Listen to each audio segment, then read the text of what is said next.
Good afternoon, and may I say it is my great pleasure to welcome everyone to the National Press Club for our first in-person headliner event since mid-March of this year. As a hybrid event, we also welcome all of those joining us online today. I'm Michael Friedman, the 113th president of the National Press Club. I'm the former general manager of CBS Radio Network, now journalist in residence at University of Maryland Global Campus, and executive producer of the public broadcasting series The Kalb Report with legendary journalist Marvin Kalb. We're joined today by one of the congressional leaders at the center of the investigations and subsequent impeachment of President Donald Trump. Congressman Eric Swalwell is a Democrat representing California's East Bay. First elected to Congress in 2012, he is now in his fourth term, and he serves on the House Permanent Select Committee on Intelligence and the House Judiciary Committee.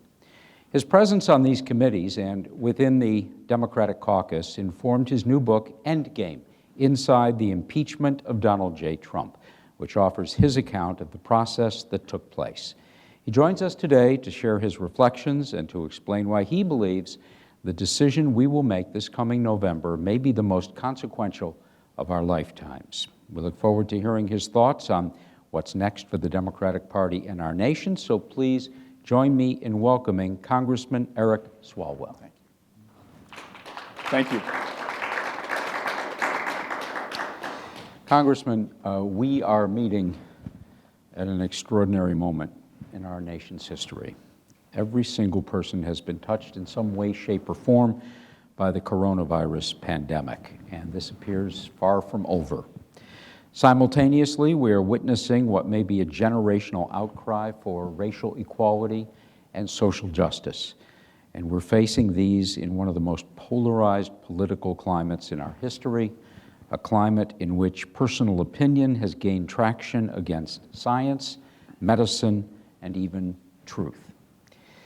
Could you talk about this moment, both in terms of where we are now, and then pull back the lens a little bit and give us your thoughts about where this can lead us depending on our responses to it? Well, thank you, Professor, for hosting me, and thank you to the club for inviting me. I'm a longtime political nerd, and I've watched so many, authors and leaders be interviewed here. It's quite humbling to sit in this chair at this club, and thank you to the Free Press, because truth does still matter. And right now, as you said, we are seeing, science in a battle against fiction, and it's almost a political statement today as to whether if you are closer than 6 feet to someone else, as to whether you wear a mask or not. And I hate that it has come to that. I think that reflects more than just the pandemic that we're in, but as you referenced, the polarizing times. I still have deep, deep faith in who we are as people and the resiliency that we have. And while it's disappointing to see that other countries have gone through this and come out of it a lot faster than the United States, that in many ways our curve is unflattening, as some are saying, I still believe when it comes to science, we are going to play a big role when we find a vaccine. And it's going to be bumpy from now until then because, again, I think it's been politicized as to the public health precautions we have to take. But I do believe that the scientists in this country who are toiling away right now to find a vaccine, it will help us eventually eradicate COVID-19 from the world. And a lot of that ingenuity, production and distribution is going to take place here in the United States. And frankly, it's on the next generation to save us. And I talk to high school students weekly. I Zoom into their classrooms or do a WebEx into their classroom. And at first I was worried about how they were doing throughout all of this because it's disrupted their lives during the most formative time of their life. And then I realized that as digital natives, we need them more than they need us. And I've told them, talk to your parents and your grandparents, teach them how to Instagram, TikTok, Snapchat, FaceTime, because that's what you have been born and bred to do, and you're going to get through this. And we actually really need you right now, and we need you to learn from this so this never happens again. In terms of facing head-on the racism and social injustices that are woven right into the fabric of this nation. We've seen momentum in the wake of tragedy before, after the killings in Ferguson, Missouri, in Sanford, Florida, in Baltimore, Maryland, and elsewhere. Civil unrest ultimately retreated to even more frustrated silence in those cases. So as we switch gears to this second crisis in this country, is what we're seeing now different in your estimation, and if so, in what way? We are in a transformative time, and we've already seen change, and not only because in just a few hours I'm going to vote to pass the George Floyd Justice and Policing Act, the most sweeping legislation in police reform ever in our country's history, but because what everyday Americans are doing, and not just Black Americans having to do this on their own, but white and brown allies who are standing with them in the streets, and also corporations who are starting to change their policies, and Confederate statues that never should have been erected and never should have remained that are starting to come down in different communities. So change is already happening, and legislatively, I think what we're going to do today, hopefully, is a big step on what we can do to make reforms across America's police departments. And what you're just talking about is one of the great challenges of our time or any time, and that's how do you harness the power of the people for the greater good, and whether we have the resolve to do that in this climate. Talk about some of the things beyond legislation that would be important here, and I'm thinking in terms of the census and voting.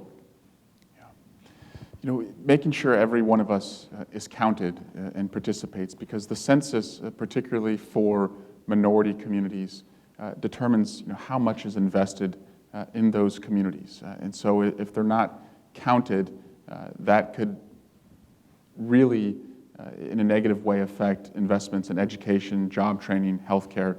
And then when it comes to voting, we don't have to look farther back than Tuesday to see what has happened with about 600,000 African Americans in Kentucky being disenfranchised, with polling places being collapsed. And then if you want to go farther back, just go 2 weeks to what happened in Georgia, the same thing, people being purged from voter rolls and seeing their polling places again collapsed, where you take dozens and move them into one, so people have to drive miles and wait in line for hours. We passed in the Congress the For the People Act, which would restore many of the voting rights protections that the Supreme Court had gotten rid of back in 2014. But again, everyday Americans have to demand locally and, I think, litigate in the courts for their rights. But I do want to caution against one temptation, which is for Democratic leaders to want to talk about the suppression of the vote as a top issue. We all know that the vote is being suppressed, and the president is doing that when he talks about mail-in balloting being fraudulent. That's an effort to suppress. But if we lead with that and make that a top issue, it actually has the effect of suppressing the vote. So I say that we have to have a submarine mission beneath the surface, in the courts, with litigation, going county to county to make sure people are counted and have access. But above the surface, we need to overwhelm the ballot boxes with people turning out on the issues of healthcare, on the issues of climate, gun violence, and make sure that they're counted. But if we don't want to suppress the vote because people think that their polling place won't be open or the line will be too long, it could actually have the effect that I think the president and others would want. Would you consider time at this point to be your friend or your enemy, given the state of affairs in the country? That's a great question. I believe that the time to make changes, is now. It was yesterday, and people understand what's on the ballot, and that electing Joe Biden as president, flipping the Senate, and keeping the House will mean that the For the People Act, will be law, and that those changes will come into effect. And so, I just worry, with your question about time as a friend or an enemy, that by all metrics, Joe Biden, he's up double digits in most polls. He's cleared 50% in many polls. That's a place Hillary Clinton was never at when she was running in 2016, even though she was ahead. But it's this gauntlet of misinformation, voter suppression, and welcoming foreign interference that he has to get through. And so, just want to get to Election Day, but really, I think the result has to be so obvious and the turnout has to be so overwhelming that it cannot be denied or called into question on November 4th, the day after the election. As we wind our way toward your book, I'd like to draw back into the subject, COVID-19. And cases are spiking right now in many areas of the country. After we made what many people consider great progress over about a 3-month period. In your home state of California, COVID-19 cases are now at record levels. What is driving that trend in your state? It's not testing, and the president says that the more you test, the higher the cases go up. Actually, I went to a drive-through testing site on Tuesday in my district, and it's the percentage of cases or the percentage of positive cases that is going up. It's not more testing that's leading to the cases going up. I think we're victims of our own success in many ways. In California, we were the first county, Alameda County, in the country to shelter in place, and people felt a little bit, I think, cooped up and wanted to get out, and our case levels were pretty low comparatively to the rest of the country. And then you started to see, and I really think this effect is true, you see places like Florida and Arizona and Texas reopening, in the month of May, and then fully open in June, and people in California are like, well, we're doing the right thing here, and we're all still stuck at home, and our cases are low. And so I think failure to have a national plan and federal leadership, and then of course the shelving of Dr. Fauci, and we don't really hear from him anymore, has had a psychological effect of people thinking it's okay. If it's okay in Florida and Texas, why shouldn't we come out more in California? And we're starting to pay the price for that. California is at stage 2 right now, so for the uninitiated, that allows for the reopening of retail, manufacturing, office workplaces, outdoor museums, child care centers, and essential businesses, which can open with some modifications. Given the spike, do you think California should dial it back? I think we should all wear masks. I think we also need to make sure that we have contact tracers, and that compared to South Korea, where they are able to trace about 25 to 30 people that you've been in contact with, in the United States, on average, it's fewer than 10. And so in the HEROES Act that we passed in the House, but not yet in the Senate, it would have a contact tracer corps, hundreds of thousands of contact tracers funded by the federal government to make sure that for every positive test, you would go and talk to that patient, find out everyone they talked to, and then talk to those people who were exposed and self-isolate them. That's really a way to flatten the curve. It proved to work in South Korea and other countries.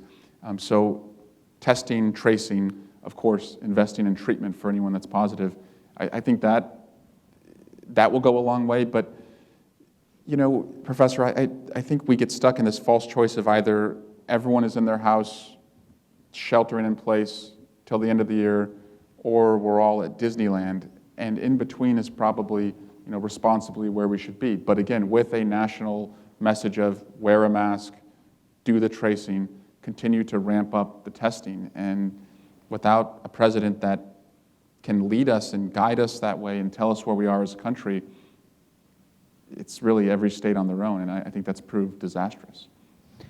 So the president, I'm sure, would disagree with your assessment about a federal plan. Talk a little bit more about his handling of this crisis and whether, in your estimation, it's any different than his handling of other matters, including those that led to his impeachment. We impeached the president because he put his personal interest above the country's. And we are failing to address COVID because he has put his personal interests above the country's. I believe that when this virus came to our shores, Donald Trump did not look at it as, oh my God, millions of people could be infected, thousands could die. I think he just looked at it as, oh my God, this is going to hurt my re-election chances. It's going to hurt the economy. And that has played out all the way through, he has, bought into, conspiracy theories about it being he's labeled it as a hoax. He, was peddling, an unproven, untested drug. Again, I just saw it as a way to get through the day. If he could just sell everyone on this, hydroxychloroquine, that would get him through it. And then he even went as far to suggest that people should, ingest bleach. It seemed like he just wanted, a quick fix for it and for it to go away because it was a political and personal inconvenience.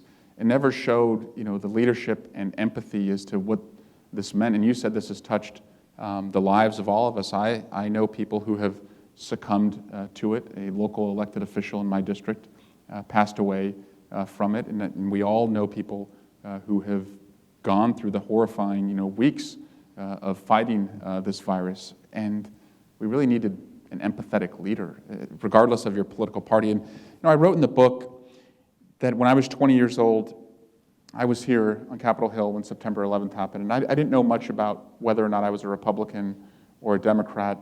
I was interning for a Democratic member of Congress, who was my member of Congress, but I was moved when George W. Bush went to the rubble where the Twin Towers had stood, had his, firefighter coat on, and said to the firefighters around him, I hear you, and the whole country will hear you, and the people who knock down these towers will hear all of us very soon.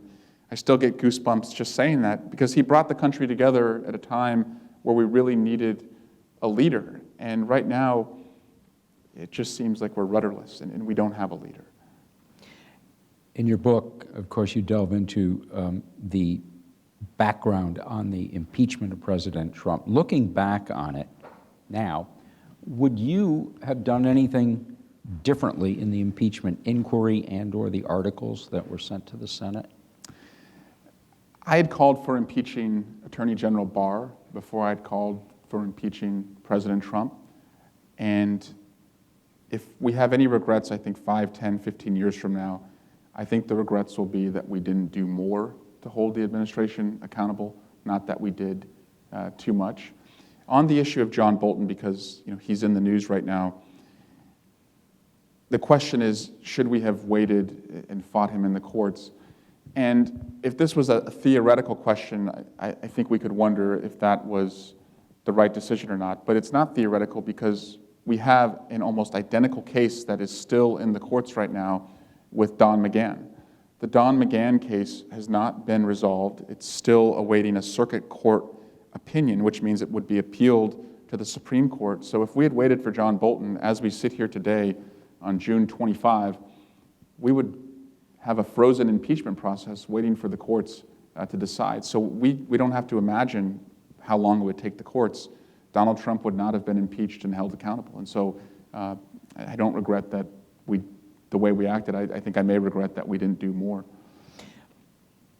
And in retrospect, do you think there was credence in John Bolton saying that the impeachment inquiry was too narrowly focused on Ukraine? I look at John Bolton like a firefighter who shows up once the building's in rubble and ashes and says, "Hey guys, I'm here to help." We asked him to come in and testify. We subpoenaed him. He said, "I'll see you in court." Then, once it made its way to the Senate trial, he telegraphed that he had new information, and Chairman Schiff said, "Well, if the Senate's not going to call you as a witness, if you're banking on that, at least submit an affidavit for us." And he wouldn't even do that. So I think it's easy for him to say that, but he was the only person that could have, at the time, provided information on China and the president inviting China to also help him in his election, or the president telling Turkey that he would help them with some of the criminal prosecutions taking place against Turkish interests. And John Bolton's book is called "The Room Where It Happened," but I was in the room where it happened. And in that room, the whole country saw sworn testimony from Marie Yovanovitch, Fiona Hill, Lieutenant Colonel Vindman. They are the patriots, not John Bolton. As the House impeachment inquiry was completed, was there any real belief that the Senate was going to vote to convict? We thought and grappled with that question a lot. And what I ultimately settled on, and I don't want to speak for others, but I think the conventional wisdom was that we shouldn't let them off the hook. Meaning, if we just assume that they won't convict, then we don't do, you will never know until you try. And so it was a chicken and the egg problem, frankly. But we figured the president was worthy of being impeached by the evidence, more than probably any president ever. Second, that if we did not impeach him, future presidents could say, well, if future presidents accused of misconduct could say, well, Donald Trump wasn't impeached for what he did, and I didn't do anything that bad. So we could lower the standard of conduct acceptable for a president. And third, we learned during the proceedings that when you check Donald Trump, he actually backs down. And what I mean is that Ukraine had not received the $390 million that Congress had voted for and the president had signed into law until we launched an investigation. Only after we launched the investigation did they get the aid. So you actually can stop and reverse his corruption if you hold him accountable. I hoped that the Senate would at least hear from witnesses. I felt like we sent over enough evidence that they wouldn't need witnesses, but I hoped that for their own satisfaction, if they wanted to dig deeper and get witnesses who refused to come to us, that they would try it themselves. But other than Mitt Romney, who in the book, I really hold up, and I think the country should hold up as a real hero and a man of courage, there wasn't any courage on the Republican Senate side. Given the president's behavior since winning the acquittal from the Senate, for example, his firing of inspectors general and the U.S. attorney for the Southern District of New York, would you still say the impeachment itself was worth the effort? I think the president makes the impeachers look like geniuses every single day. With his conduct, he reaffirms why he should have been impeached. And again, I mean it when I say it, that my only regret, I believe, will be that there weren't more hours in the day for us to hold him accountable. Let's touch on a few other subjects. We have a number of questions from our journalist members of the National Press Club. You co-sponsored a bill focused on police reform. In a statement, you said that as the son and brother of police officers, you know these issues are complicated and nuanced. One of the nuances is the difference between police reform and calls to defund the police. Can you share your perspectives? Yeah, I've seen the best of the police. I was raised by a police officer. My dad was fired for standing up to a corrupt mayor. He lost his job, and we moved from Iowa to California because he wouldn't bend to a mayor's will. And the Des Moines Register, the Free Press, thankfully, had covered that, and I was able to use a lot of that, that press coverage to write about that in the book, about how that was my earliest lesson, was no one is above the law. I have two brothers who work as deputy sheriffs, and one of them helps run a police activities league where he works with troubled youth through boxing and soccer to get them out of trouble in a right place. So I've seen the best of police, but I've also seen, as a prosecutor in Oakland, the worst.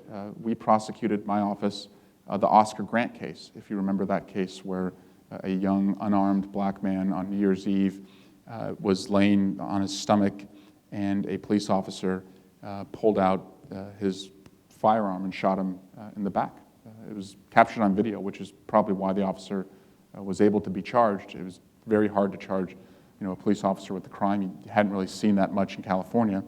We prosecuted that case, and I saw back in 2009 that black men in America were being treated differently. I mean, it wasn't just 2009. It goes so far back in our country's history, but nothing had changed from Oscar Grant to Michael Brown to Eric Gardner, and then, of course, the George Floyd, Rayshard Brooks case that we've seen recently.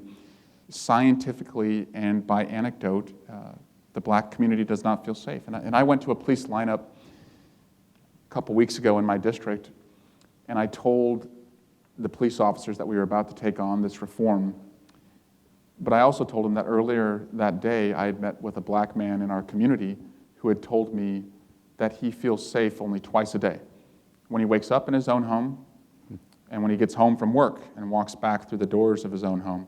And he said, in between those hours, I drive a nice car that I worked hard for, and people in my neighborhood think I stole it or I'm a drug dealer. I see police officers routinely pull behind me and run my plates and then drive off because I don't have any warrants.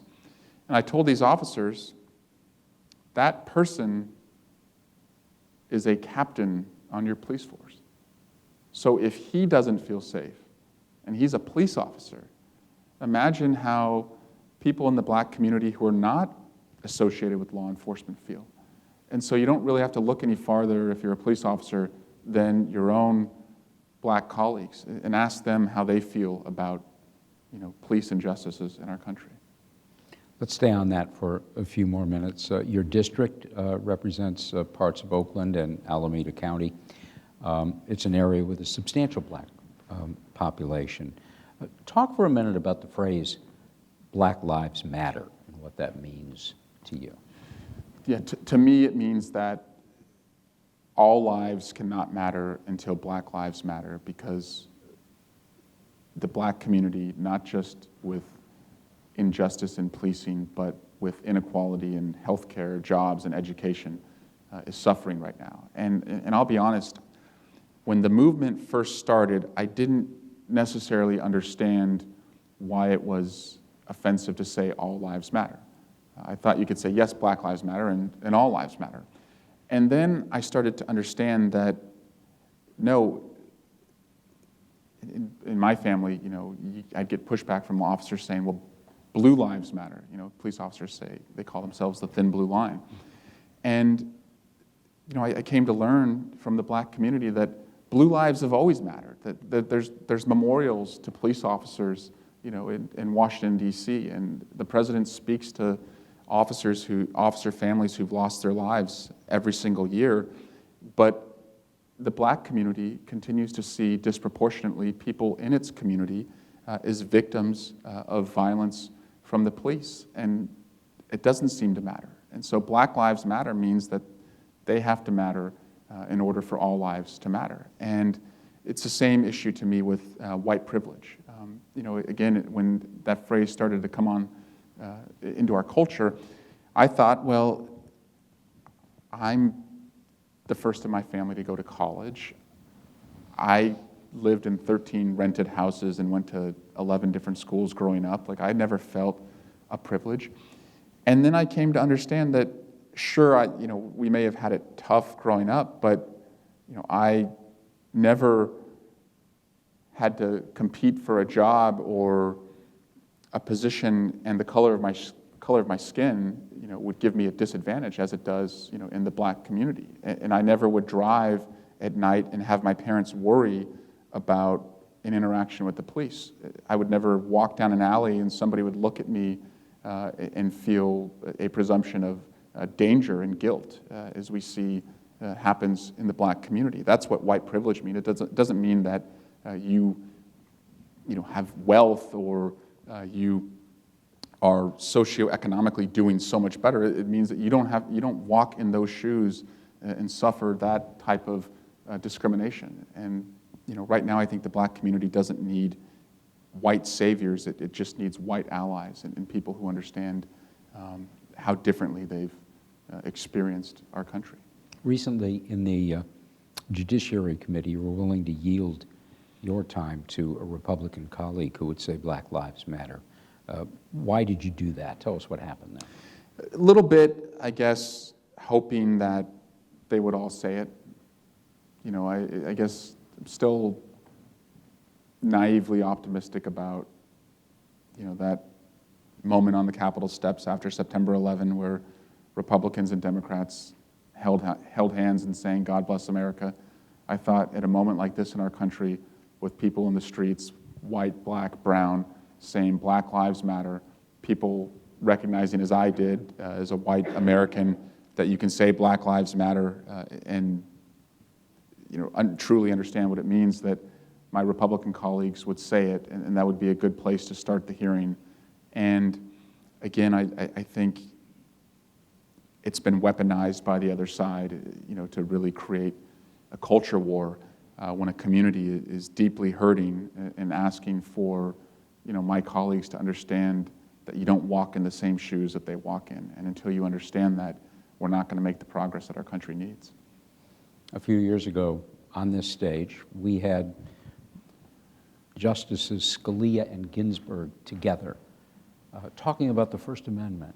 And even though on so many issues they are ideologically and distinctly different, they were personal friends. They went to the opera together.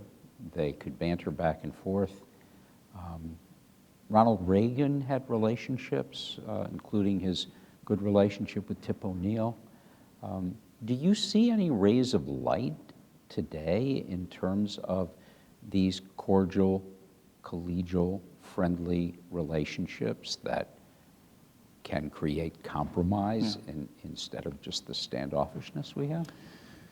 My best friend is a Republican, and there's a chapter in the book called "My Best Friend, the Republican." He and I grew up on the same street in Dublin, California. Again, both of us took pride in being the first in our families to go to college. He went to Yale. I went to Maryland, and he became President Bush's chief speechwriter. Worked as a clerk for Justice Roberts, and he and I think one day, if I can get his permission, 30 years from now, we can declassify our text message exchanges, and it'd probably be an interesting book of just how we both challenge each other on. We never question each other's motives. That's a rule, but we certainly challenge each other's beliefs, and I think we're both better at our jobs in public service because we do that.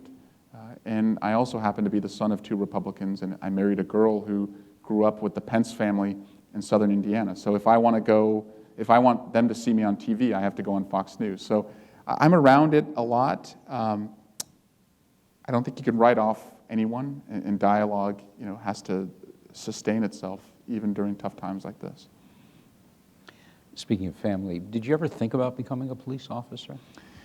My dad did not want me to become a police officer.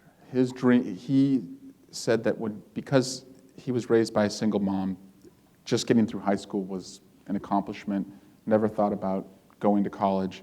But when he worked as a police officer, he enjoyed bringing cases to the prosecution team and going to court to testify, and his dream was that his son would be the prosecutor. And he always told me that I broke my back doing this job so that you could be the prosecutor, because I don't want you in the streets. What's interesting is that my brothers they saw me be the prosecutor, and they thought, no, we would actually rather be where the action is, and we'll be in the streets, doing the hard work that they have to do. But that was my dad's dream.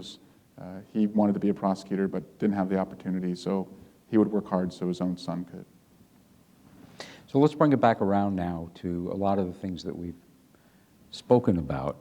What is Congress currently doing to combat the misinformation and the interference in the electoral process? You've spoken about the president's views on mail-in balloting. We have clearly an obstacle here with the coronavirus crisis in full play right now. What can and is Congress doing?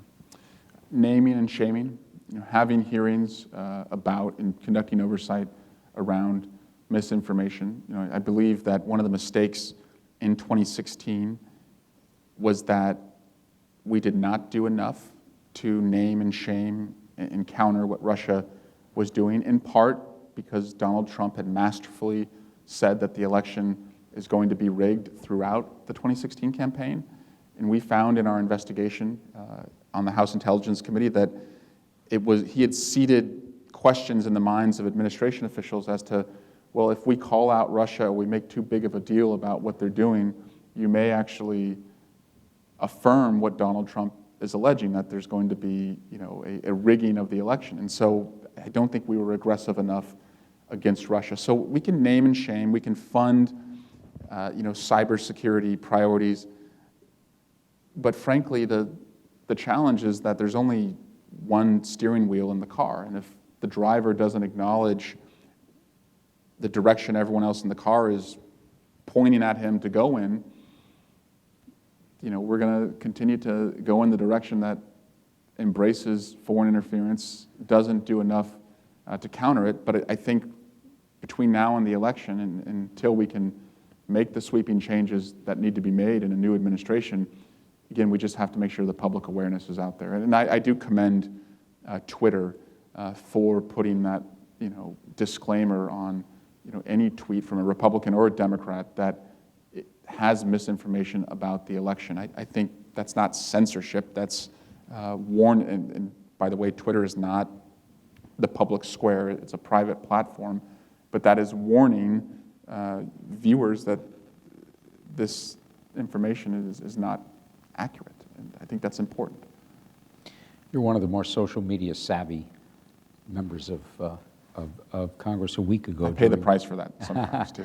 A week ago, during a virtual House Intelligence Committee hearing on election security, you pressed Facebook's head of security policy, Nathaniel Gleischer, on what sanctions the company would take against the Trump campaign for violating Facebook's policies and what the threshold might be for future infractions before an account is removed altogether. Talk about his answer and what you thought about that. Literally, as we were conducting the hearing, I got an alert on my phone from a news outlet that Facebook had removed ads from the Trump and Pence accounts because they were using Nazi symbols. And again, it's hard to it's hard to say that. It's hard to imagine that we're saying that right now, but that actually happened. They were using symbols that the Nazis had used to identify political dissenters, and they were taken down. It was the third time that a Trump campaign ad was taken down. And so what I wanted to know was, would anybody else have their account completely removed if they acted in this way? And I think Facebook was uncomfortable in having to answer that question. I asked them to give me examples if there were accounts that had been removed, if they had 3 violations. And again, this just goes back to a president who I believe thinks he's above the law and above the standards of conduct that the rest of us have to follow. And I get it's a fine line between taking the account down because no one else would be allowed to post Nazi symbols on their account, but also making sure that the public understands that the leader of the country is posting Nazi symbols on his account. And there is a public value in people knowing that as they make a decision as to whether they want to keep this person for 4 more years. Dr. Anthony Fauci has warned that a second wave of COVID-19 cases this fall is inevitable. So in keeping with the campaigns well underway, the restrictions that are imposed as a result of the coronavirus crisis, what else can Congress do at this point to ensure a free and fair election process in November? We have insisted every funding round of the CARES Act and the HEROES Act, to have funding for mail-in balloting to states that don't already have it. So many states have mail-in balloting, but it's only if you provide under oath a reason as to why you can't vote. It has to maybe a medical reason or for your job, you're out of state. And so that is quite limiting as to who can participate. And so if states that have that want to expand mail-in balloting so you're not risking exposure, as Wisconsin did in its primary election, we wanted to fund that for the states so that was not a disincentive for them to take it on, that they didn't have the funding. Every time we've proposed that, it's been relayed to us from Senator McConnell and the White House that that's a red line. They will not include that, and frankly, I think they would rather just let the economy flatline. If we held our ground and said, well, we're not passing any economic relief, it seems that is such an existential threat to them that they won't embrace it. So we've still included funding for election security to the states. I believe that what we should do is assure the states if there's a President Biden and a Democratic House and Senate, and you take on your own funding, mail-in balloting, that we will backfill it in January when the new Congress comes in, and make that promise. Don't expose unnecessarily your constituents, your residents, to COVID. Fund mail-in balloting, and if there's a new Congress, it's a bit of a gamble because we don't know which way the election will go. But if there's a new Congress, we promise to backfill it because we just don't want people unnecessarily to have to be exposed.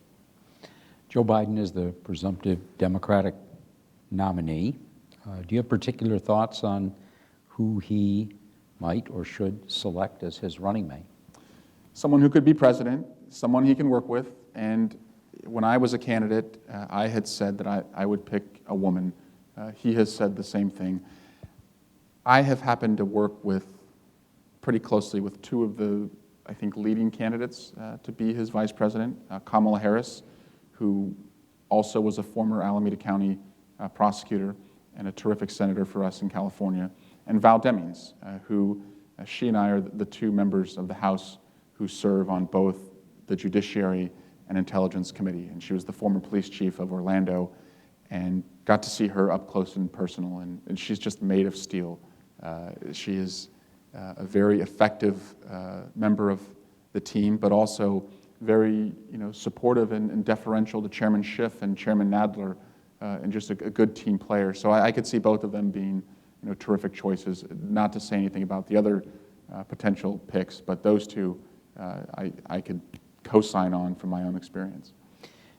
If he's elected in November, what do you think Joe Biden's first priority should be? What would he need to do to, in his estimation, bring the country together? Well, something he's done before, which is pick this economy up. So if you think about where we'll be in January, we're still going to be coming out of COVID. He did this on the Obama-Biden administration coming out of the Great Recession. We're going to have to distribute to the masses this vaccine. So put together a good public health team that can distribute it equitably and free so that every person in America and our allies and even enemies across the world can have it too, so that we get to zero cases. But I also believe the hardest part is going to be to bring the country together. And fortunately, that has defined Joe Biden's entire career. He has had friendships across the aisle. I believe he will have, a cabinet, not just of Democrats, but I think he will seek and ask, Republicans to help him bring the country together. I think he still believes that you can have that Ronald Reagan, Tip O'Neill type relationship where you don't agree on everything, but for the sake of the country, you try and find consensus. That's going to be the hardest thing he's going to have to do, but this country so desperately will need it, and I think it will also welcome it. Talk about your own run for the presidency. Earlier this year, a key issue for you was gun control. What led you in, and what prompted you to drop off, and would you look to run again? In 2018, I led an effort that Speaker Pelosi asked me to put together called Future Forum. So we were starting to see younger and younger members get elected to the House. I was 31 when I first came in. And to win the House, we saw so many young people across the country, particularly veterans and people who had worked in the intelligence community, step up and run. So I ran an effort to try and help them get elected. And of the 40 candidates who were in their 40s and under to flip seats in the House, 29 of them won. And so I saw this big shift in the Congress where on the issues of gun violence and student loan debt and climate, you had a new generation of members that understood what this millennial generation, the largest voting bloc now, really cared about. And so I wanted to meet that momentum with a presidency that would understand and lead on those issues. So I was inspired by the March for Our Lives generation who showed up in the midterms, doubled the midterm participation among young people from what it had been in 2014, and thought that we needed a next generation president. I found pretty quickly that voters were so anxious about a second Trump term that a lot of people would say to me, look, these would be people who were hosting me in their homes, supporting me. One person introduced me and said, I don't know if he's going to be president now, but I hope he runs again. And I looked at the guy and I was like, no, I'm running to be president now. Like, I want everyone to support me now. And so it made me realize that with so much anxiety about a second Trump term, the voters really were prioritizing the candidates who were seasoned and experienced. And I think if you look at the final three candidates in the race, there's no question that Senators Warren and Sanders and Vice President Biden, have just a wealth of experience and knowledge in the country. I think in the place that we're at, especially right now in a pandemic, really wanted that seasoned hand to lead us. And so I don't regret running, but when it was apparent that we weren't going to win, I didn't want to drag my family and constituents and staff and friends through it. And it was just before we were about to bring Bob Mueller to the House Judiciary Committee, and I thought that's where my work could best be served. As to whether I'd run again, I ran at that moment on those issues, and the advice I give our interns when they ask me, if they should run for Congress or any office, I always tell them, don't run for an office, run for issues, and you'll find the office. But if you just pick offices and say, I want to be in this position, and I'm going to climb this ladder and do these jobs to get there, I think, one, you may not hit all the waypoints. Two, you may be so demoralized that you never serve again. And three, I think you're doing it in the wrong way. I think people can see through it if you're not really focused on issues. So I have issues I care about, and I'll serve those issues. You alluded to the work of journalists earlier. Let's take a few minutes and talk about journalism. We spoke before the interview began, and you have a familiarity with Austin Tice, freelance journalist and Marine who was abducted in Syria while between his second and third years of law school at Georgetown University back in 2012. He has been held as a prisoner in Syria since then. There was a suggestion in John Bolton's book that he and Secretary of State Pompeo were actively working to thwart President Trump's wishes to negotiate with Syria for Austin's release. Now, the president has said that he is and will continue to be actively engaged to help free Austin Tice. Tell us a little bit more about any other efforts that you may know of, what your familiarity is with it, and what's the best way to proceed here. Yeah, so if the Tice family is watching, I'm sorry they're going through this, and I will support any effort to bring your son home. We want him home. Life is precious, and we should do all we can to obtain his release. Also, what he stands for, not just as a human in capture, but as a journalist. The First Amendment and the freedom of press and the way journalists should be treated is a value that we always should extol as a country. And if someone is captured in that profession, we should really be concerned. And so I stand with the family, and I support the president's efforts. It's disturbing if what John Bolton is alleging is true, that he and others have tried to thwart the president. Again, we have to take a step back, and we may have differences. We have big differences with Assad and the Syrians and the Russians and Iranian proxies that are there. But again, life is precious, and freedom of speech and press are two of our most important values. I appreciate your saying that. And of course, one of the reasons the National Press Club exists is to defend press freedom here in the United States and around the world. And as we have touched on, our colleagues in the field are covering a couple of extraordinary stories right now, the coronavirus crisis and this outcry for racial equality and social justice. And they're doing so, in some cases, at great risk. As we saw, and as we continue to see, they're putting their health on the line in covering the coronavirus crisis. And they've been tear gassed and shot at with rubber bullets and even arrested by police in some cities in this country, all for doing their jobs. And they're doing all of this while being verbally pummeled on a daily, sometimes hourly basis by no less than the President of the United States, who is also leading what people believe is an assault on the truth. So talk a little bit more about the role of journalists in covering these stories, and a couple more thoughts on that. And I wrote legislation called the Journalist Protection Act, which would make it a federal crime to commit violence against a journalist, because we've seen increases in violence against journalists. And so, again, it's one of our most precious freedoms. It's what made us so different and still makes us different from many countries in the world, and it's had a wrecking ball taken to it. One of the hardest things to watch is journalists from any network be attacked at these different rallies that the president holds. I am heartened, though, that local news viewership is up about 40% since the coronavirus.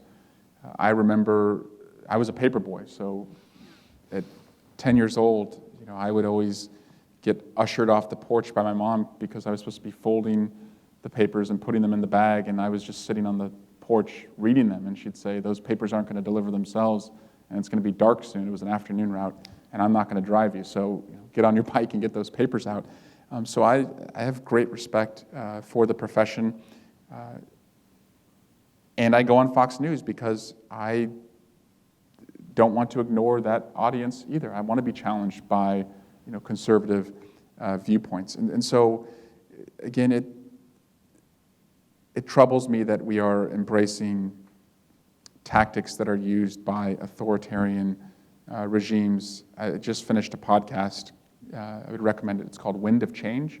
It's by a New Yorker, a journalist from the New Yorker, and it's an allegation that the CIA was involved in bringing down the Berlin Wall by writing a song for a metal band.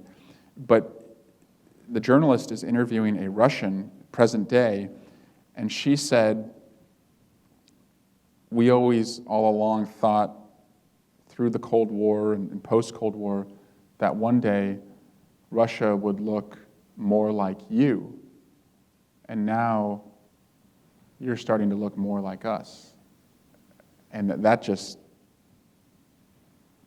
stopped me cold. I had to listen to that again. That's a Russian's perspective, who wants to have the freedom of press and freedom of speech, and looking at the way the president talks about the press and the way that he's taking credentials from White House journalists,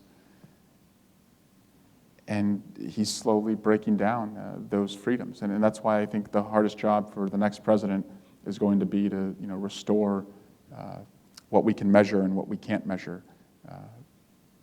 And it's really important that we do.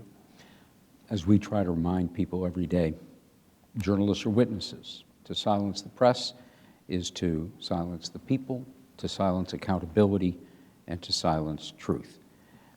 And I will say, as a member of the fraternity of paper boys, that one of great sources of pride for me as a paper boy of the Detroit News in the Motor City was to be able to fold that paper and throw it 30 feet, and it hit the door and not unfold. Yep. It was The hardest part was collecting. Remember that? Like before you could pay online, it was so bizarre. The only way you could actually get paid was like the person had to open the door. That's right. Right?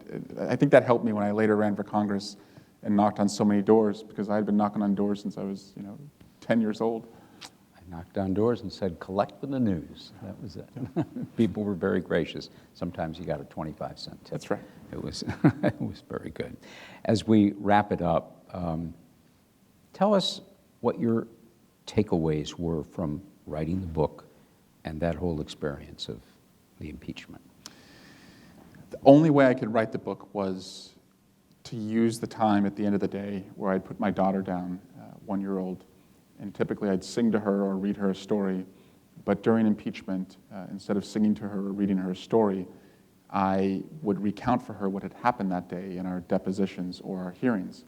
And to make sure that she wouldn't fuss I had to say it in a sing-song voice. So it would go like, and Mr. Schiff said, Mr. Meadows, please sit down. You are not in order.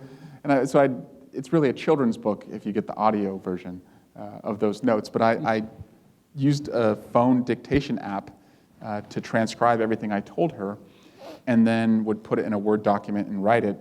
But I really came to appreciate that, one, my daughter will never remember this, but it was a story that I wanted both of my young children to receive, a tribute to the courageous few who came forward and risked their lives to hold the president accountable, but also, I think, a condemnation of those who put their own jobs ahead of holding the president accountable. People who said, Senator Alexander said, it was so hard to hear these words, I believe he was guilty. I just don't think he should be removed for it. And it was just, that was almost worse. I would rather hear you say, I think it's all a hoax, than to say, I think you proved your case. I just don't think you should remove a president, because I don't think there's anything that our founders believed was a higher crime than abusing your office and putting your personal interests ahead of the country's. Our time is up. Our guest has been Congressman Eric Swalwell. His book is entitled Endgame, Inside the Impeachment of Donald J. Trump. Congressman Swalwell, we would like to present you with our notable National Press Club coffee mug, which I'll keep at a 6-foot distance until we're done with the interview. And we offer it along with the hope that you will consider coming back and joining us at the National Press Club. Thank you very, very much. Thank you, and thank you to the club. Joining us today. Our thanks to our producer, Lindsay Underwood, to Kate Helster, and the wonderful production team at the Broadcast Operations Center here at the National Press Club. We thank all of you for joining us today in person for our first event since mid-March at the National Press Club, and those of you that have joined us online. Be well, be safe, and have a good day. Thank you. Thank you.